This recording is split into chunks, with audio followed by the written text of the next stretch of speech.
दोस्तों, क्या आपको भी लगता है कि जब आप ग्रुप डी का टेस्ट देते हैं, मॉक टेस्ट देते हैं, तो टाइम मैनेजमेंट नहीं होता? क्वेश्चन तो आसान होते हैं, लेकिन टाइम को सही से मैनेज नहीं कर पाते और 100 क्वेश्चन अटेम्प्ट नहीं कर पाते। तो दोस्तों, इस समस्या का समाधान लेकर आज मैं आपके सामने आ गया हूं। दोस्तों, मैं खुद सिलेक्शन लिया हूं और मैं भी इस दौरे से गुजरा हूं, मैं भी इस दौर से गुजरा हूं और सब चीजें मैंने फेस किया है टाइम मैनेजमेंट को लेकर कि कैसे मैंने टाइम मैनेजमेंट किया। मैं भी जो है 80 क्वेश्चन 70 क्वेश्चन तक पहुंचते पहुंचते मेरा जो है 90 मिनट्स खत्म हो जाता था। तो बस मैंने कौन कौन सी ऐसी टिप्स या ट्रिक्स अपनाई जिससे मैंने टाइम को सही से मैनेज कर पाया और 100 क्वेश्चंस को अटेम्प्ट कर पाया, ताकि जिसके कारण से ही मेरा जो है 100 क्वेश्चंस तक पहुंच पाए, अटेम्प्ट कर पाए और फाइनली जाकर आज जो है मैं सिलेक्शन ले पाया।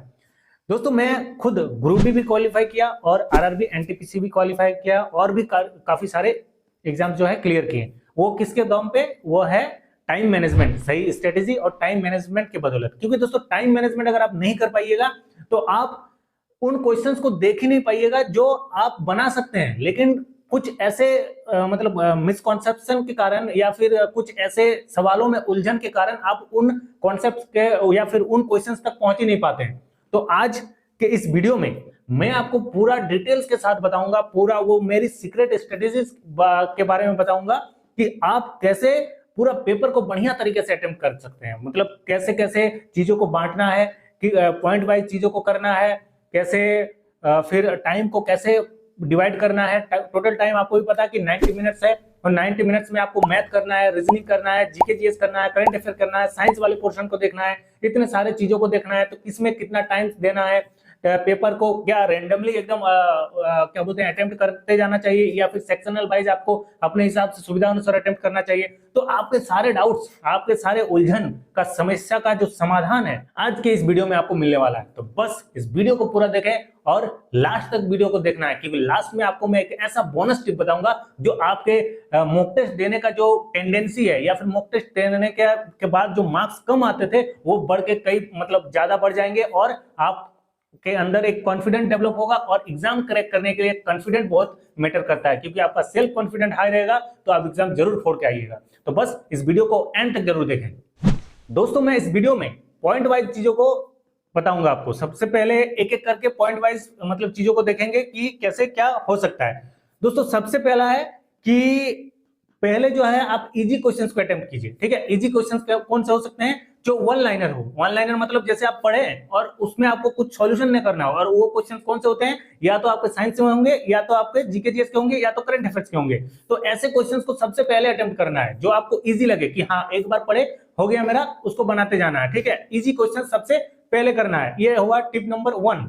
दोस्तों, टिप नंबर 2 है कि मॉक टेस्ट का प्रैक्टिस करना है टाइम के अकॉर्डिंग। कैसे? जैसे आपको इसमें ऑनलाइन डेली एक मॉक टेस्ट लगाना है, वो भी कुछ ऐसे प्लेटफॉर्म के जो एक ऑथेंटिक हो, और उसके लिए आप जो है टेक्स्ट बुक या फिर ग्रेडअप जैसे प्लेटफॉर्म से लगा सकते हैं। आपको जो सुविधा अनुसार जो भी अच्छा लगे उसमें लगा सकते हैं। डेली एक मॉक टेस्ट देना है टाइमर के साथ, क्योंकि दोस्तों जैसा आप प्रैक्टिस कीजिएगा एग्जाम में भी आपका आउटपुट वैसा ही आएगा। यानी अगर आप एग्जाम से पहले वैसे चीजों को कर रहे हैं कि मैं खुद, जैसे मान लीजिए मेरा पास आप ये डेस्क देख रहे हैं, मैं खुद चेयर पे बैठा हुआ हूं और मेरे पास लैपटॉप भी है, मोबाइल भी है, और एक पेज आपको ले लेना है। या तो आपके पास लैपटॉप है तो बेस्ट है, अगर नहीं है तो मोबाइल ले लेना है, साथ में एक माउस जरूर ले लेना है। 150-200 का माउस आता है, उसको ले लेना ताकि आपको कर्सर का प्रैक्टिस हो जाए, जो कंप्यूटर पहले यूज नहीं किए हैं उनके लिए। और आपको डेली एक मॉक टेस्ट लगाना है टाइमर के साथ, क्योंकि जब आप ऑनलाइन दीजिएगा तो ऑटोमेटिक टाइमर वहां पे आपको दिखता ही रहता है। तो उसमें उस तरह से आपको डेली एक मॉक टेस्ट प्रैक्टिस करना है। साथ ही मॉक टेस्ट देने के बाद उसका प्रॉपर सही तरीके से एनालिसिस करना है। और दोस्तों, इसके रिगार्डिंग मैंने एक वीडियो बना चुका है पहले ही कि मॉक टेस्ट में मार्क्स कैसे बढ़ाएं। उसमें मैंने प्रॉपर तरीके से बताया कि कैसे आप चीजों को एनालिसिस कर सकते हैं और क्या क्या चीजें हो सकती हैं जिससे मॉक टेस्ट में आपका मार्क्स बढ़ जाए। क्योंकि बहुत सारे बच्चे हैं जिसके 40-50 में ही सिमट कर रह जाते हैं, उससे आगे बढ़ ही नहीं पाते। काफी सारी चीजों को करते हैं, बुक्स पढ़ते हैं, इधर बातें, इधर की चीजें पढ़ते हैं, उधर की चीजें पढ़ते हैं, लेकिन फिर भी मॉक टेस्ट में मार्क्स नहीं बढ़ते। तो वो उस वीडियो को जाकर जरूर देखें। हो सकता है तो मैं उसका लिंक इस वीडियो के डिस्क्रिप्शन में लगा दूंगा। दोस्तों, टिप नंबर 3 जो है वो है क्वेश्चन छोड़ने की टेंडेंसी डेवलप करना। वो क्या होता है कि जैसे हम लोग चीजों को ईगो में ले लेते हैं कि ये क्वेश्चन मेरे से कैसे नहीं बनेगा, और उस चक्कर में, उस ईगो के चक्कर में आप उस क्वेश्चन को 5 मिनट 7 मिनट तक टाइम दे देते हैं, जबकि उतना टाइम में आप कोई और क्वेश्चन बनाते तो 7-8 क्वेश्चन बना लेते थे।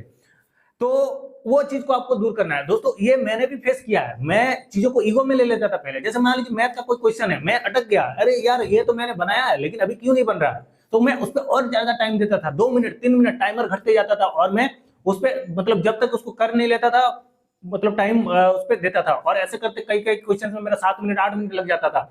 उस चीज को आपको दूर करना है। हालांकि क्वेश्चन तो बनता था लेकिन टाइम 8 से 10 मिनट बर्बाद करके वो क्वेश्चन बनता था, जो कि वहां पर वो क्वेश्चंस बनाना से अच्छा है कि आप छोड़ के उसको निकल जाओ। तो ऐसे छोड़ने की टेंडेंसी भी आपको डेवलप करनी होगी, कौन क्वेश्चंस को छोड़ना है और कौन क्वेश्चंस को आपको बना के आगे निकलना है, वो भी आपको 5 से 10 सेकंड के अंदर में वो चीज डिसीजन लेना पड़ेगा। क्वेश्चंस को पढ़ते ही आपको डिसीजन लेना पड़ेगा कि ये क्वेश्चन फिलहाल के लिए मुझे छोड़ना है कि अभी बना के इसको सॉल्व करके टिक करके निकलना है। तो वो क्वेश्चन छोड़ने की टेंडेंसी आपको डेवलप करनी होगी। दोस्तों जो नेक्स्ट टिप है यानी टिप नंबर 4, वो है टाइम अलॉटमेंट, यानी सेक्शन वाइज टाइम अलॉटमेंट आपको करना होगा। और वो कब करना है? प्रैक्टिस के समय करना है, तभी आप जो है एग्जाम में उस चीज को अपनाकर चीजों को सॉल्व कर सकते हैं। तो वो क्या है, देखिए आपके जो भी सेक्शन है जैसे GK, current affair, science, math, reasoning, ठीक है, जो भी है उसको आपको सेक्शन वाइज टाइम को अलॉट करना है। जैसे आपके पास 90 मिनट्स है तो 90 मिनट्स में जैसे आपका जीके हो गया, करंट अफेयर हो गया, इसको आपको 15 मिनट में सॉल्व कर लेना है। जीके जीएस और करंट अफेयर जो मिला के 15 मिनट इसको टारगेट में रखना है। साइंस वाला जो पोर्शन है उसको 20 मिनट टाइम देना है। मैथ वाला जो पोर्शन है उसको 30 मिनट्स देना है, और रीजनिंग वाला जो आपका पोर्शन है उसमें 25 मिनट्स आपको देना है। और वो भी ऐसे तो नहीं पता चला क्योंकि क्वेश्चंस रैंडमली आते हैं, एक जीके का, एक मैथ का, एक रीजनिंग का, मिक्सअप करके। तो आपको ये प्रैक्टिस के समय ही जब आप मॉक दे रहे हैं तभी ये हैबिट डेवलप करना होगा कि जैसे आप इजी क्वेश्चन और ई क्वेश्चन जब बनाएंगे, पहले तो एक बार इजी क्वेश्चन बना दिए, फिर मॉडरेट बनाए, फिर जो टफ लगे वो आप वैसा करके बनाते चले जाए। तो उसी टाइम पे आपको ये डेवलप ऑटोमेटिक हो जाएगा। आप पर्सनली सेक्शन वाइज आप टाइम नहीं दीजिएगा, नहीं तो फिर आपको दिक्कत होगा। आप जैसे जैसे बनाते जाइएगा आप ऑटोमेटिक टाइम आपका डेवलप होते रहेगा। नेक्स्ट दोस्तों जो टिप नंबर 5 है वो है कि आपको 3 राउंड में पेपर को खत्म करना है। 90 मिनट को 30 minute, 30 minute and 30 minute, 3 round में पेपर को खत्म करना है। पहला राउंड है easy question. Easy question in the sense जो एक बार क्वेश्चन पढ़े, आपको क्लिक कर गया, आप हाँ टिक करके निकल गए, आपको ज्यादा और समय नहीं देना पड़ा, क्वेश्चन पढ़ने भर ही समय आपको देना पड़ा। उन क्वेश्चंस को आपको करना है पहला 30 मिनट्स में। दूसरा 30 मिनट्स में आपको क्या करना है कि क्वेश्चंस को पढ़े, आपको लगा कि इस क्वेश्चंस को मैं सॉल्व कर सकता हूं, आप फटाक से बनाइए, बना के निकल जाइए। फिर आप क्वेश्चंस पढ़े, आपको लगा कि नहीं ये क्वेश्चंस मैं बना सकता हूं लेकिन टाइम मेरा थोड़ा ज्यादा कंज्यूम हो सकता है क्योंकि कुछ मेरे डाउट हैं, तो उसको छोड़ दीजिए, उसको थर्ड राउंड में देखना है। ऐसा करके सेकंड राउंड में आप उस क्वेश्चन को देख लीजिए जो आप बना सकते हैं या तुरंत बना सकते हैं। थर्ड राउंड में आपको देखना है जो क्वेश्चन आपको लगे कि मैं इसमें थोड़ा बहुत या तो लॉजिकल गेस ले सकता हूं। Logical guess in the sense कि आपको लग रहा है कि मैं जो है 4 ऑप्शन में से 2 को मैं छाट पा रहा हूं और 2 ऑप्शन मेरे बच रहे हैं, 2 को छाट पा रहा हूं। तो ऐसे में आपको थोड़ा लॉजिक अपना यूज करना है और उसमें लॉजिकल गेस भी करना है नेक्स्ट लास्ट 30 मिनट्स में। ऐसे करके पूरा पेपर को आपको कंप्लीट करना है 30 एंड 30 मिनट्स के टाइम फ्रेम में। 3 बार पूरा पेपर को फटाक से फुर कर देना है, ठीक है दोस्तों। अब रही बात उस बोनस टिप्स की, तो वो है कि आप जब भी प्रैक्टिस करें, पहली बात है कि डेली एक मॉक टेस्ट देना है और मॉक टेस्ट ऑनलाइन देना है।